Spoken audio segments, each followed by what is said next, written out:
Beni Lewis ஒரு பாலிக்ளாட். பல மொழிகள் பேச தெரிஞ்சவரை தான் பாலிக்ளாட்னு சொல்லுவோம். பெனி லூயிஸ்க்கு 24 மொழிகள் தெரியும். 24 மொழிகள், 1 2 இல்லை, 24 மொழிகள். அந்த 24 மொழிகள்ல 11 மொழிகள் அவரால் சரளமா சும்மா பக்காவா பேச முடியும். மிச்சம் 13 மொழிகள் அவருக்கு தெரியும். தெரிஞ்சிருந்தாலும் ஓரளவுக்கு பேசுவார். லைட்டா எழுத தெரியும், லைட்டா வாசிக்க தெரியும். ஆனா பேசுறப்போ கொஞ்சம் கஷ்டப்படுவார். அது ஏன் 11 மொழிகள் மட்டும் ஏன் சரளமா பேசுவார், அந்த 13 மொழிகள்ல ஏன் லைட்டா திணறார்? அதுக்கு ஒரு சீக்ரெட் இருக்கு. அது வீடியோட கடைசியில சொல்றேன்.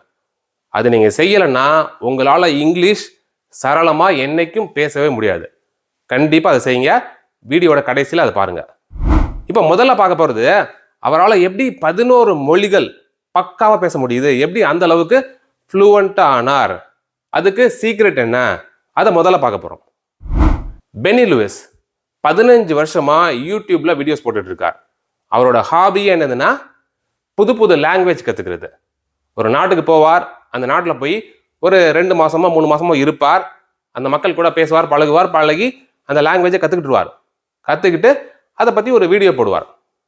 2011 நெதர்லாண்ட்ஸ் வந்திருந்தார். நானும் அதே சமயத்துல தான் நெதர்லாண்ட்ஸ் வந்திருந்தேன். நான் நெதர்லாண்ட்ஸ் வந்திருக்கேன், இதுதான் என்னுடைய அப்பார்ட்மெண்ட் சொல்லி ஒரு வீடியோ போட்டிருந்தார். அந்த வீடியோவில் அவர் அப்பார்ட்மெண்ட்டை சுற்றி காட்டினார். வெறும் டச்சில் மட்டும்தான் பேசினார். டச்சுன்றது நெதர்லாண்ட்ஸில் பேசுகிற ஒரு மொழி.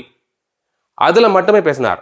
அதுவும் அவர் நெதர்லாண்ட்ஸுக்கு வந்து ஒரு 1.5 வாரத்திலேயே டச்சு கற்றுக்கிட்டு தன்னுடைய வீட்டை ஃபுல்லாக சுற்றி காட்டி, இது என்னுடைய பெட்ரூம், இது என்னுடைய கிச்சன், இந்த அப்பார்ட்மெண்ட்டில் 3 பேர் தங்கி இருக்கோம், ஷேர் பண்ணிட்டு இருக்கோம், இருந்தாலும் இந்த அப்பார்ட்மெண்ட் ஃபுல்லாக எனக்கே இருக்க மாதிரி இருக்கு, அந்த 2 பேரும் இல்லை, மோஸ்ட்லி இருக்க மாட்டாங்க, நான் மட்டும்தான் இருக்கேன், ஃபுல்லாக டிஸ்கிரைப் பண்ணி வெறும் டச்சில் மட்டுமே பேசி அவரோட வீட்டை காமிச்சிருப்பார் 1.5 வாரத்தில். எப்படி?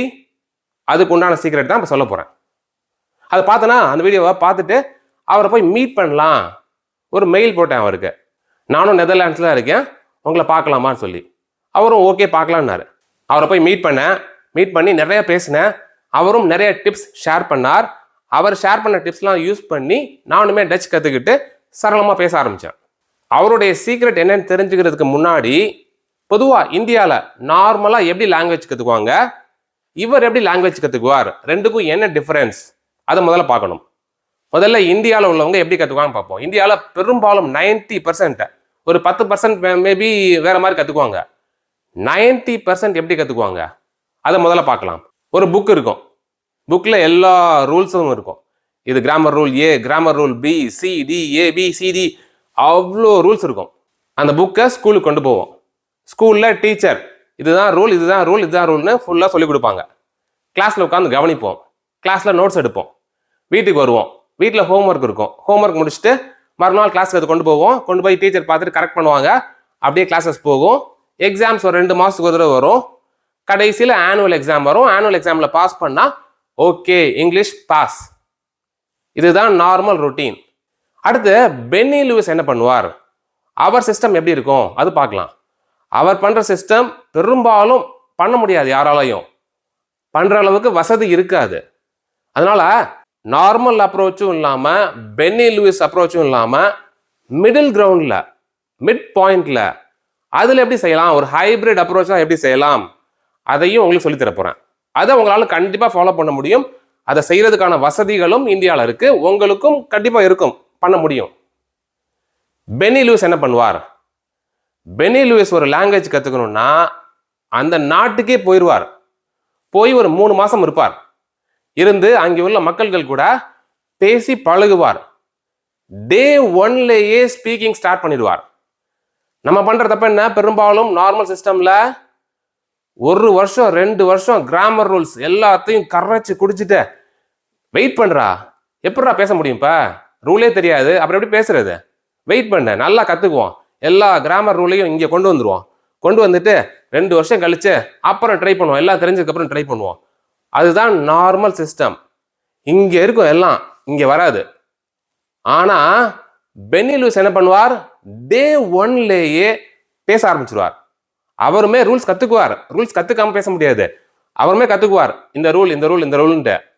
ஆனா கத்துக்கிற முதல் நாள் என்ன ரூல் கத்துக்கிறாரோ அதை அப்பவே யூஸ் பண்ணிடுவார். யார் கூட, அவர் போற கண்ட்ரியில் உள்ள மக்கள்கள் கூட. அந்த 1.5 வாரத்தில் அவருடைய அப்பார்ட்மெண்ட்டை சுற்றி காட்டினார் இல்லையா, அவர் பேசுனது ரொம்ப சிம்பிள் டச்சாக இருக்கும். இது என்னுடைய ரூம், இது என்னுடைய கிச்சன், இதுதான் என்னுடைய ஸ்டடி ரூம், இங்கே என் கூட 2 பேர் இருக்காங்க. இதெல்லாம் ரொம்ப ரொம்ப சிம்பிள் சென்டென்சஸ். ஈஸியாக 1 வீக்கில் பேசிடலாம்.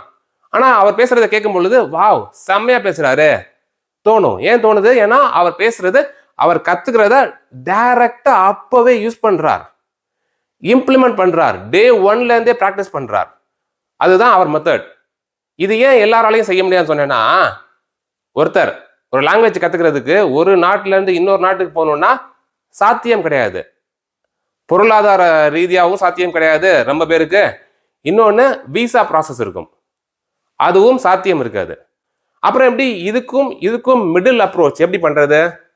முதல்ல உங்களுக்கு ஒரு புக் இருக்கும், ரூல்ஸ் இருக்கும், இல்லை ஏதாவது ஒரு கிளாஸ் போவீங்க, ரூல் கத்துக்கோங்க. ரூல் கத்துக்கிற அன்னைக்கே பிராக்டிஸ் பண்ணுங்க, எழுதுங்க, பேசுங்க, யார் கூடயாவது பேசுங்க. இங்கிலீஷ் தெரியாதவங்களா இருந்தாலுமே அவங்க கூட பேசுங்க. யாருமே இல்லை பேசுறதுக்கு, ஃபைன், ஜஸ்ட் கண்ணாடி முன்னாடி போய் நின்று பேசுங்க. பேசணும், டே 1ல ஸ்டார்ட் பண்ணுங்க. இதுதான் அவரோட secret. Start from day 1, never wait for anything. இன்னொன்று சொன்னேன் இல்லையா ஒரு சீக்ரெட்டை, அவரால் ஏன் 11 லாங்குவேஜஸ் பக்காவாக பேச முடிஞ்சது, மிச்சம் 13 லாங்குவேஜஸ்ல ஓரளவுக்கு தான் பேச முடிஞ்சது. ஃப்ளூவன்ட் கிடையாது, தெரியும் ஆனால் ஃப்ளூவன்ட் கிடையாது. ஏன்னா அவர் ரெகுலரா டெய்லியும் பேசக்கூடிய மொழி எதுனா அந்த 11 மொழிகள். மிச்சம் 13 மொழிகள் அவர் கத்துக்கிட்டார். இருந்தாலும் அதை ரெகுலரா பேசுறதுக்கு ஆள் இல்லை அவருக்கு, ரெகுலரா பிராக்டிஸும் பண்றது இல்லை அவர். அதுதான் அவர் பண்ண ஒரு மிஸ்டேக் சொல்ல முடியாது. அவருக்கு அதுல ரொம்ப இன்ட்ரெஸ்ட் இல்லை, ஜஸ்ட் தெரிஞ்சுக்கணுன்றதுக்காக அந்த லாங்குவேஜ் கத்துக்கிட்டார். நீங்க 24 மொழிகள் கத்துக்கணும்னு தேவையில்லை. ஜஸ்ட் இங்கிலீஷ் கத்துக்கணுமா, இங்கிலீஷை ரெகுலரா டெய்லியும் பிராக்டிஸ் பண்ணுங்க. ஒரு நாள் கூட விடாதீங்க. பிராக்டிஸ் பண்றதுக்கு யாருமே இல்லாட்டினா கூட ஜஸ்ட் நீங்களா போய் பிராக்டிஸ் பண்ணுங்க. பிராக்டிஸ் பேசிக்கிட்டே இருங்க. கத்துக்கிறத அன்னைக்கே பேசிடுங்க. இதுதான் அவருடைய சீக்ரெட். பொதுவாக இங்கிலீஷ் கத்துக்கிறவங்க கத்துக்கிறத ஏன் நம்ம ஸ்டாப் பண்ணுவாங்க, இன்ட்ரெஸ்ட் ஏன் நம்ம குறையும்? அதுக்கு முக்கிய காரணம் சொல்லணும்னா கிராமரை பார்த்து பயப்படுவாங்க. அந்த பயமே தேவையில்லை. கிராமர் கத்துக்கிறோன்னே தெரியாம கிராமர் கத்துக்கணும்னா நம்ம இங்கிலீஷ் வலிமையுடைய பக்கா இங்கிலீஷ் கிராமர் கோர்ஸ்ல ஜாயின் பண்ணுங்க. ஜாயின் பண்றதுக்கு டிஸ்கிரிப்ஷன்ல உள்ள லிங்க் கிளிக் பண்ணுங்க, இல்லைன்னா வாட்ஸ்அப் நம்பருக்கு கான்டாக்ட் பண்ணுங்க.